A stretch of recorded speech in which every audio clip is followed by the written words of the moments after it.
I'm Israeli government spokesman Eylon Levy. This is day 129 of the October 7th war.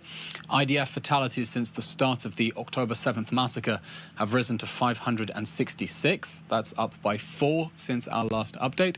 The people of Israel grieve with the families of Major David Shakuri, 30, Staff Sergeant Hanan Drori, 26, Sergeant First Class Reserves Alon Kleinman, 21, and Sergeant First Class Adi Eldor, 21. We salute them all for their heroism. An update on the October 7th hostage crisis. In a daring rescue operation deep in Rafah overnight, Israel successfully rescued 2 hostages, Luis Ha and Fernando Marman, both abducted by Hamas death squads from kibbutz Nir Yitzhak on October 7th. In a complex rescue mission under fire, the IDF, Israel Police and Shin Bet conducted a targeted raid in the heart of Rafah with aerial coverage to rescue the 2 hostages. In the early morning at 1:49 a.m., Special Forces breached a civilian building in Rafah and found the 2 hostages who were being helmed by armed terrorists in an apartment on the 2nd floor. 1 minute after the building was breached, the Air Force and Southern Command activated aerial fire to enable the forces' disengagement and strike Hamas terrorists in the area. Yamam officers from the Israel Police Special Forces shielded the 2 hostages with their bodies until they could be extracted under fire, accompanied by IDF forces. Following an initial medical examination by army doctors, the hostages were airlifted by helicopter for medical treatment at the Sheba Medical Center near Tel Aviv, where they were reunited with their families. Prime Minister Netanyahu and Defense Minister Gallant arrived at the command center overnight and accompanied the tense operation. Following the successful rescue mission, the Prime Minister reaffirmed our consistent policy that only continued military pressure until total victory will bring about the release of all our hostages. The Prime Minister reiterated we will not miss any opportunity to bring them home. That's 2 more hostages home and 134 still to go. Israel remains committed to the pledge that there will be no one left behind. We will continue applying military pressure to release the hostages by force where possible and to create the conditions for their release otherwise. An important update on the hostage figures following last night's successful rescue mission. On October 7th, Hamas abducted 253 people, adding to the 4 it was holding from before the war. There is still 1 missing person who is unaccounted for from the October 7 massacre. With last night's rescue mission, 112 hostages have now been extracted alive from the Gaza Strip, most in the context of the last hostage release pause in late November. In addition, IDF forces have recovered the bodies of 8 hostages murdered in captivity, and of course the 3 hostages tragically and erroneously killed by our forces.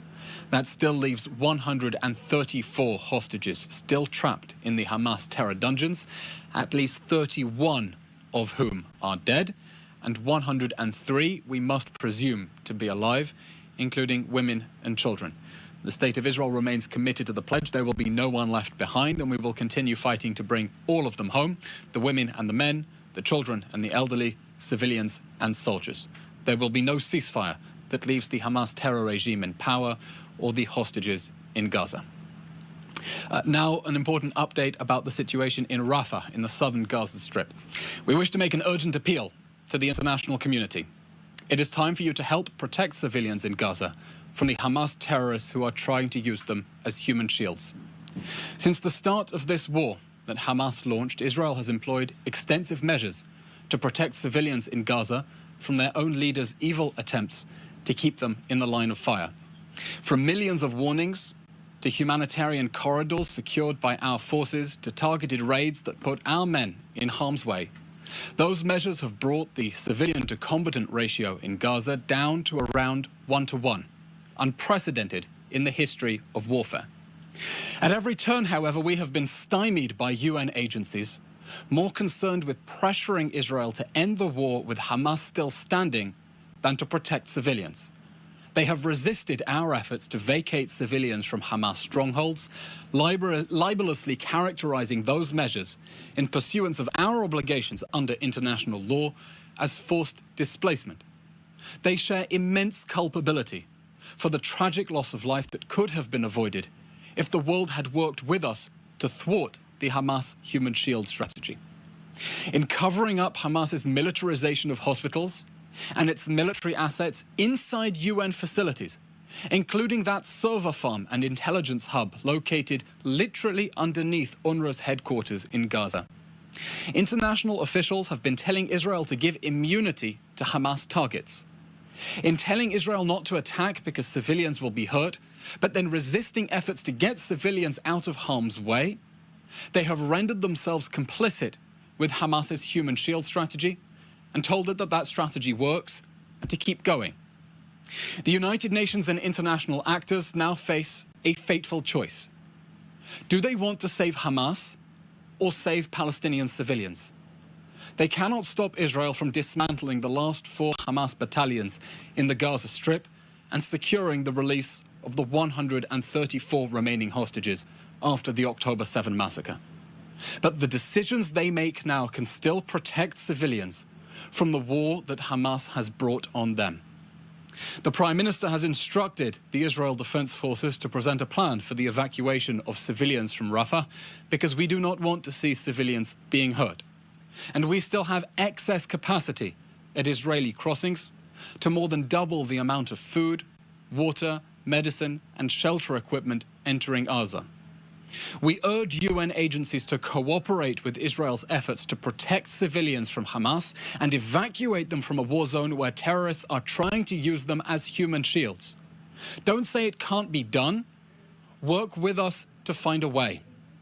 It is beyond regrettable that instead of cooperating with Israel's efforts since Hamas launched this war, UN agencies have been funneling civilians into Hamas strongholds and playing along and validating the Hamas human shield strategy. That must stop. Yesterday, the Prime Minister spoke with our friend and ally, President Biden. We welcome the statement from the White House that the United States shares our goal to see Hamas defeated and to ensure long-term security for Israel and its people. The war that Hamas started with the October 7th massacre will continue until we have achieved all 3 of our goals: destroying Hamas, releasing all the hostages, and ensuring that Gaza never again pose a threat to the people of Israel. This war can come to a swift conclusion, with no more suffering, if Hamas surrenders immediately, lays down its arms, releases the hostages, and hands over its war criminals for a tribunal. And all actors interested in protecting civilian lives and improving humanitarian conditions in the Gaza Strip must demand that Hamas surrender now, instead of lobbying to keep Hamas's last 4 battalions on their feet in the face of an impending Israeli victory to restore security for our people in the wake of the bloodiest massacre of Jews since the Holocaust. It's the end of today's update. We'll now take any questions you have. Thank you. The first question comes from Hannah Julian of the Jewish Press. Palestinian Authority leader Mahmoud Abbas is reportedly trying to put together a soft-core government with Hamas in cooperation with international leaders for the day after the war in Gaza. Do you have a comment on that? Hannah, I haven't heard those specific reports. We believe that whoever governs Gaza, in fact, whoever is governing the Palestinian population in the West Bank, must be committed to fighting terrorism, not funding it. They must be committed to routing Hamas, not rooting for it. It is regrettable that the Palestinian Authority has yet to condemn the October 7 massacre, and that instead of being committed to fighting Hamas and the poisonous ideology that it represents, it claims that Hamas is an organic part of the Palestinian fabric. That shows us the deep extremism problem that we have, that we are dealing with, and we hope that the day after Hamas, the day after that terrorist regime is consigned to the dustbin of history, the Palestinian people will turn a new leaf and be committed to living alongside us in peace and security, instead of continuing their failed strategy from the past 100 years of trying to eliminate any sovereign Jewish presence in this land. Second question from Hannah Julian. A Dutch court has issued an order to block all exports to Israel of US-owned F-35 stealth fighter jet parts within 7 days. What is Israel's response to this decision, and will it impact Israel's ability to defend itself from Hamas, Hezbollah and other enemies on its borders?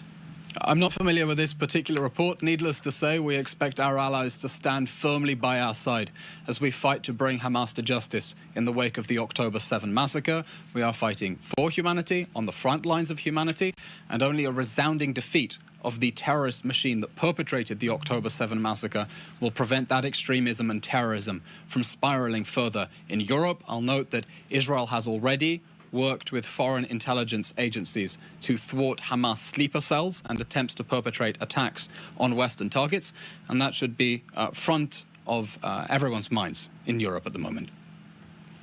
Question from Life on the Border. How is Israel responding to Egyptian threats to abrogate the peace treaty if Israel enters the Philadelphia corridor and its move to deploy tanks and anti-aircraft radar to its side of the border? We are, of course, in continuous contact with our neighbours in Egypt. Our position since October 7 remains unchanged. We are fighting to destroy the Hamas military and governing infrastructure inside the Gaza Strip. Nowhere in Gaza will be immune for the perpetrators of the October 7 massacre. We are now approaching a ground offensive in Rafah because Israeli forces have already successfully swept through most of the Gaza Strip from the north. Hamas started this war with 24 battalions. 18 of those have now been shattered. 2 are on their last legs in Khan Yunis, and that leaves 4 inside Rafah. We're talking about 3/4 of Hamas's battalions that have been shattered, therefore, with over 12,000 terrorists who have been killed. When you take into account the number of terrorists who have been wounded or apprehended, that is more than half of Hamas's fighting force knocked out of action. And we are determined to continue with that strategy of dismantling the Hamas military machine. And as the Prime Minister said, it would be absurd to stop at this point, just as when the 86-nation international coalition was fighting ISIS, it would have been absurd to leave 1/4 of the Islamic State army in power to use that territory from which to regroup and perpetrate barbaric atrocities against people around the world. Okay, that's all we have time for today. Thank you very much, everyone, and do keep safe. Thank you.